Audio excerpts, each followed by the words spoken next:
오늘도 복된 아침입니다. 말씀 묵상을 사랑하는 모든 교우들 가정에 주님의 평강이 함께하기를 소원합니다. 오늘 아침 같이 묵상하실 말씀은 예레미야 51장 1절에서 10절 말씀 제가 봉독하겠습니다. 여호와께서 이와 같이 말씀하시되 보라, 내가 멸망시키는 자의 심령을 부추겨 바벨론을 치고 또 나를 대적하는 자 중에 있는 자를 치되 내가 타국인을 바벨론에 보내어 기질하여 그의 땅을 비게 하리니 재난의 날에 그를 에워싸고 치리로다. 활을 당기는 자를 향하며 갑옷을 입고 일어선 자를 향하여 쏘는 자는 그의 활을 당길 것이라.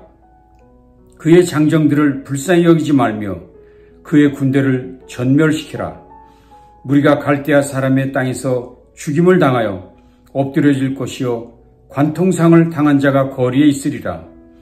이스라엘과 유다가 이스라엘의 거룩하신 이를 거역하므로 죄과가 땅에 가득하나 그의 하나님 만군의 여호와에게 버림받은 호라비는 아니니라.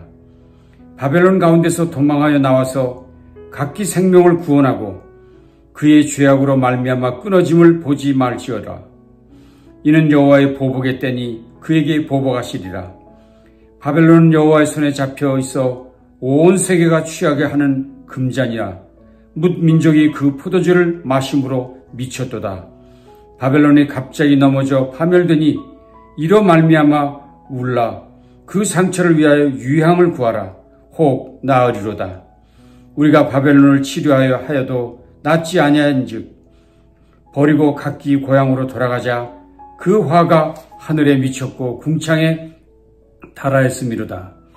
여호와께서 우리 공의를 드러내셨으니 오라 시온에서 우리 하나님 여호와의 일을 선포하자. 아멘.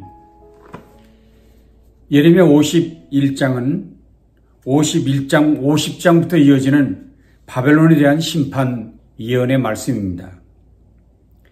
46장부터 51장까지 선포된 이방에 대한 심판의 말씀 중 이제 10번째 나라인 바벨론에 대한 심판을 예언하고 계십니다.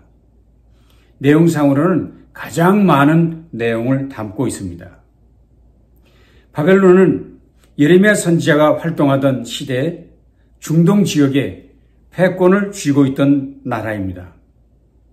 또한 바벨론은 하나님께서 여러 나라를 심판하실 때 사용하신 심판의 도구였던 나라이기도 합니다. 그러나 바벨론은 스스로의 힘으로 세상의 군왕이 된 듯 오만하게 행동했습니다. 다시 말하면 여호와 하나님의 도구로 쓰임받고 있다는 사실을 잊어버리고 깨닫지 못하고 오히려 이스라엘의 거룩한 자 여호와를 대하여 교만하게 행동했습니다. 50장 29절이 이렇게 얘기하고 있습니다. 활 쏘는 자를 바벨론에 소집하라. 활을 당기는 자여 그 사면으로 진을 쳐서 피하는 자가 없게 하라. 그가 일한 대로 갚고 그가 행한 대로 그에게 갚으라. 그가 이스라엘의 거룩한 자 여호와를 향하여 교만하였음이라. 결국 그런 교만한 바벨론을 향하여 하나님께서는 심판을 선언하시지요. 주 만군의 여호와의 말씀이니라. 교만한 자여 보라, 내가 너를 대적하나니 너의 날 곧 내가 너를 벌할 때가 이르렀음이라. 너를 심판할 날, 너를 벌할 때가 되었다고 하나님이 말씀하시는 것입니다. 특별히 오늘 본문에서는 구체적으로 어떤 세력에 의해 바벨론을 심판하실 것인가를 밝혀주십니다. 51장 1절입니다. 여호와께서 이와 같이 말씀하시되 보라, 내가 멸망시키는 자의 심령을 부추겨 바벨론을 치고 또 나를 대적하는 자 중에 있는 자를 치되. 여기서 말씀하신 멸망시키는 자는 바사 곧 페르시아 왕 고레스를 의미합니다. 하나님께서는 바사 왕 고레스를 통해 강대국 바벨론을 치게 하셨다는 것입니다. 그래서 결국 바벨론은 바사 왕 고레스에 의해 멸망당하고 역사에서 사라지고 맙니다. 특별히 오늘 본문에선 다른 곳에서는 볼 수 없는 바벨론이 멸망받은 주요한 이유를 이렇게 규명하고 있습니다. 51장 11절입니다. 화살을 갈며 둥근 방패를 준비하라. 여호와께서 메대 왕들의 마음을 부추기사 바벨론을 멸하기로 뜻하시나니 이는 여호와께서 보복하시는 것 곧 그의 성전을 위하여 보복하시는 것이라. 성전을 위하여, 성전 때문에 보복하신다는 것입니다. 이 같은 말씀은 50장에서도 말씀하신 바가 있습니다. 바벨론 땅에서 도피한 자의 소리여, 시온에서 우리 하나님 여호와의 보복하시는 것, 그의 성전에 보복하시는 것을 선포하는 소리로다. 그의 성전에 보복하는 것을, 그의 성전에 보복하신 것을 선포하신다 말씀하고 있습니다. 다시 말하면 바벨론 사람들이 하나님의 몸이신 성전을 불태우고 기구들을 약탈해 간 것이 하나님을 모욕한 곳이 되어서 이 일로 하나님이 바벨론을 보복하신다는 것입니다. 이 일이 얼마나 큰 죄인가를 성경은 3번에 걸쳐 강조하고 있습니다. 이 일은 결코 저질러져서는 안 되는 일, 하나님의 몸을 회파했으니 하나님을 대항한 것이고 그런 자들은 결코 용납될 수 없는 자들임을 본문은 분명히 밝히고 있는 것입니다. 그래서 결국 바벨론은 기초돌 하나 취할 것 없는 황무지로 변해버리고 인적이 끊긴 사막과 같은 땅이 되고 맙니다. 이 부분에서 우리가 깨달아야 할 것이 있습니다. 그것은 이런 사실을 깨달은 우리는 정말 늘 겸손, 더 겸손해야만 한다는 것을 배우게 됩니다. 특별히 우리가 강건하고 왕성할 때 더더욱 겸손해야 한다는 사실을 깨닫습니다. 만일 그렇게 하지 않는다면 그 오만함으로 결국은 하나님을 대항하게 된다는 이 두려운 사실, 그리고 끝내는 하나님의 심판을 받을 수밖에 없게 된다는 사실을 우리는 잊지 말아야 합니다. 그래서 이렇게 패망하는 바벨론을 보면서 우리가 분명한 결심해야 합니다. 끝까지 결심, 더욱 결심, 늘 결심해야 한다. 또 본문은 우리에게 그 겸손함의 구체적 행동이 무엇인지를 얘기해 주고 있습니다. 그래서 겸손하면 어떻게 해야 하는가? 6절입니다. 바벨론 가운데서 도망하여 나와서 각기 생명을 구원하고 그의 죄악으로 말미암아 끊어짐을 보지 말지어다. 이는 여호와의 보복의 때니 그에게 보복하시리라. 하나님께서는 이스라엘 백성에게 명령하셨습니다. 뭐라고요? 바벨론에서 도망하라. 바벨론 가운데서 탈출하라 말씀하셨습니다. 이 말씀은 이미 50장에서도 주셨던 말씀입니다. 너희는 바벨론 가운데서 도망하라. 갈대아 사람의 땅에서 나오라. 왜 이런 말씀을 반복해서 강조하시는 것입니까? 그 이유가 무엇일까요? 바벨론은 지금 하나님의 진노하심으로 심판을 받고 있기 때문이라는 것입니다. 그러니 그 심판의 땅에서 속히 탈출하라는 것입니다. 하나님께서 바벨론을 향해 진노하신 것을 보았다면 당연히 취해야 할 행동이 이것이라는 것입니다. 이것을 강조하실 수밖에 없는 이유는 그들이 이미 바벨론에서 70년을 살았기 때문에 그들 가운데 안주할 마음이 있었다는 것. 그러나 더 이상 그 땅에 머물면서는 안 된다는 것이 오늘 본문의 주장입니다. 오늘 본문에서 탈출하라는 말씀을 읽으면서 떠오르는 사건이 있습니다. 바로 창세기 19장에 소개된 아브라함의 조카 롯이 살았던 소돔성 이야기지요. 그때도 하나님께서는 롯에게 소돔성을 뒤도 돌아보지 말고 떠나라고 명령하셨었습니다. 하나님께서 롯에게 소돔성을 떠나는 명령을 하셨던 것과 여기 본문에서 유다 백성들에게 바벨론을 떠나는 말씀의 상황이 너무나도 비슷합니다. 실제로 이사야는 바벨론과 소돔을 아예 동일한 내용으로 취급했습니다. 이사야 13장입니다. 열국의 영광이요 갈대아 사람의 자랑하는 놀이개가 된 바벨론이 하나님께 멸망당한 소돔과 고모라 같이 되리니, 바벨론이 소돔과 고모라 같이 된다라고 이야기했습니다. 그런데 예레미야도 이와 같은 말씀을 주셨습니다. 50장 40절입니다. 여호와의 말씀이니라 하나님께서 소돔과 고모라와 그 이웃 성읍들을 뒤엎었듯이 거기 사는 사람이 없게 하며 그 가운데 머물러 사는 사람이 아무도 없게 하시리라. 소돔과 고모라를 뒤엎은 것처럼 바벨론도 똑같은 대우를 받을 것이라는 것입니다. 왜 성경은 바벨론과 소돔을 동일하게 취급했을까요? 에스겔은 소돔성의 이야기를 이렇게 이야기했습니다. 내 아우 소돔의 죄악은 이러하니 그와 그의 딸들에게 교만함과 음식물의 풍부함과 태평함이 있으며, 여기서 말하는 교만, 풍부, 태평이 바벨론에게도 그대로 적용되었다는 것입니다. 바벨론에게도 그대로 있었다는 것입니다. 그것을 단적으로 얘기하는 것이 오늘 7절 말씀에 있었던 이야기지요. 바벨론은 여호와의 손에 잡혀 있어 온 세계가 취하게 하는 금잔이라. 뭇 민족이 그 포도주를 마심으로 미쳤도다. 소돔은 마치 에덴 동산 같이 풍족함과 태평함이 있었습니다. 그런데 바벨론에는 그들의 손에 포도주가 담긴 금잔이 들려 있었다고 이야기합니다.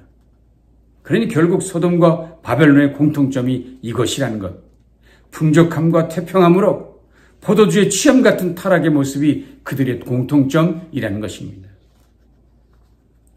그런데 놀라운 일은 사실 소돔은 소동 그 자체로 멸망한 것이 끝이었지만 바벨론은 그 금잔의 취함이 온 세계로 옮겨지고 심지어 문민족들은 그 결과에 미쳐버리고 만다고 얘기했다는 사실입니다. 저는 여기 본문에서 금잔으로 취하고 결국은 미치게 되었다는 표현이 너무나도 충격적이었습니다. 왜냐하면 포도주에 취한 것은 육체적 쾌락을 말하는 것일 텐데 그 결과는 정신적 질병, 미쳐버리고 만다는 결과였기 때문입니다. 물론 처음엔 포도주의 달콤함을 즐겼을 것입니다. 그러다 취했을 것입니다. 그러나 결국은 그 포도주가 그들을 미쳐버리게 만들었다 하는 것입니다. 결국 포도주가 취해서 정신병자가 되고 말았다는 것입니다. 바벨론에게 취하여 결국엔 정신을 잃어버리게 된다는 무서운 이야기였습니다. 이것은 온 세상을 죄악으로 물들게 하는 근원으로서 바벨론이 가지고 있는 그 무서운 정체성을 고발하는 것입니다. 바벨론도 소돔성도 세상이 누릴 수 있는 부유함과 풍부함, 그리고 권세의 매력이 준 유혹에 술 취하듯 취하고 결국은 미쳐버리고 하나님을 배반하고 만 것입니다. 아무런 고민과 걱정도 없이 누리고 즐기는 향락과 쾌락, 그리고 죄악을 저질러도 누구도 제지하지 않는 상태 속에서 드디어는 하나님을 두려워하지 않는 자리에까지 나아갔다는 것입니다. 그래서 야고보는 이렇게 우리 가운데 말씀하셨습니다. 누구든지 세상과 벗이 되고자 하는 자는 스스로 하나님과 원수되는 것이라. 세상과 벗되고자 하면 하나님과 원수되는 것이라 말했습니다. 세상의 것에 취해버리면 하나님을 잊어버리게 되고 결국엔 하나님께 원수가 된다는 것입니다.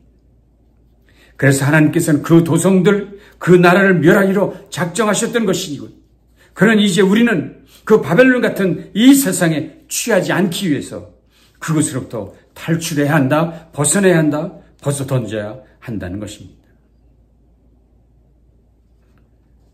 우리가 그렇게 해야만 하는 분명한 이유를 예레미야는 또 설명합니다. 그렇게 해야만 하는 이유가 있습니다. 5절, 이스라엘과 유다가 이스라엘의 거룩하신 자를 거역하였으므로 죄가가 땅에 가득하나 그의 하나님 만군의 여호와에게 버림받은 호라비는 아니니라. 버림받은 호라비는 아니니라. 하나님 말씀하셨어요.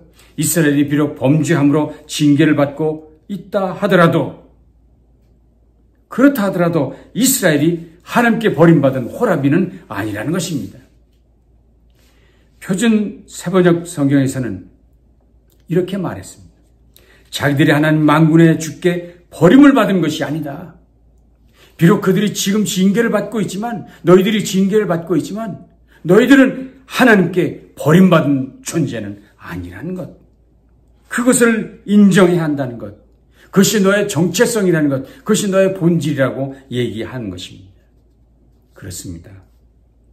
이스라엘은 결코 버림받은 호라비가 아닙니다.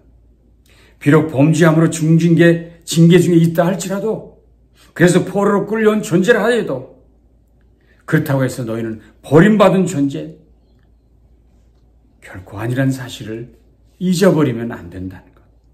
그래서 우리는 그 땅에 속해서, 그 땅에 취해서, 그 땅에 미쳐버려서 살아서는 안 된다는 얘기합니다.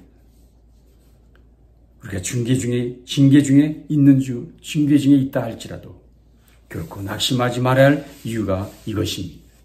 우리는 여전히 하나님의 자녀라는 정체성, 그것은 빼앗기지 않는다는 것입니다. 우리는 하나님의 독생자 예수의 핏값으로 새롭게 태어난 하나님의 아들들, 그래서 그런 더러운 것들 속에 머물러 있어야 할 존재가 아닌 거듭난 새 생명이란 확신을 갖고 살아야 합니다. 그리고 한 걸음 더 나아가 이제부터는 우리가 해야 할 일이 있다고 얘기합니다. 그 세속의 도시를 떠나서 우리가 해야 할 일이 있다. 그 해야 할 일이 있어서 그것을 떠나게 하신다는 것입니다. 9절입니다. 우리가 바벨론을 치료하려 하여도 낫지 아니한즉 버리고 각기 고향으로 돌아가자. 고향, 영혼의 고향, 아버지 품으로 돌아가는 것입니다. 그것이 어디예요? 시온이라 했습니다. 그곳에서 우리가 해야 할 일이 있다고 10절은 얘기하십니다.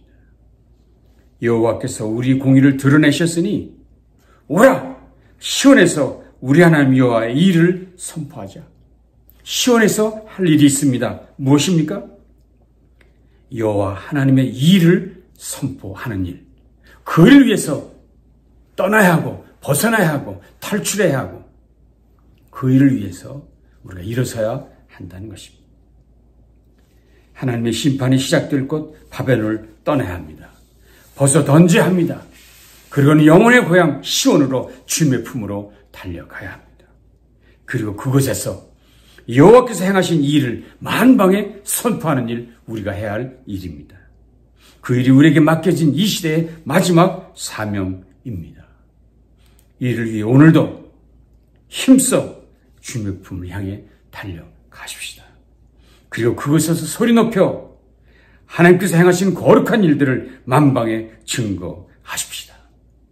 이제 오늘부터 그 귀한 일을 감당하는 저와 여러분 모두 되시기를 주님의 이름으로 축원합니다. 기도하시겠습니다. 주님, 오늘도 우리에게 귀한 말씀으로 우리의 마음을 새롭게 하시니 감사합니다. 이 세속의 도시를 떠나게 하시고 이 과거의 습관들을 벗어던지게 하시고 우리의 영혼의 고향 아버지의 품으로 나아가 그곳에서 여호와의 크신 일, 여호와가 행하신 일을 온 땅에 증거하는 증인의 삶을 살아가도록 도와주시옵소서. 예수님 존귀하신 이름으로 간절히 축복하며 기도합니다. 아멘. 남날도 주님과 승리하시기 바랍니다.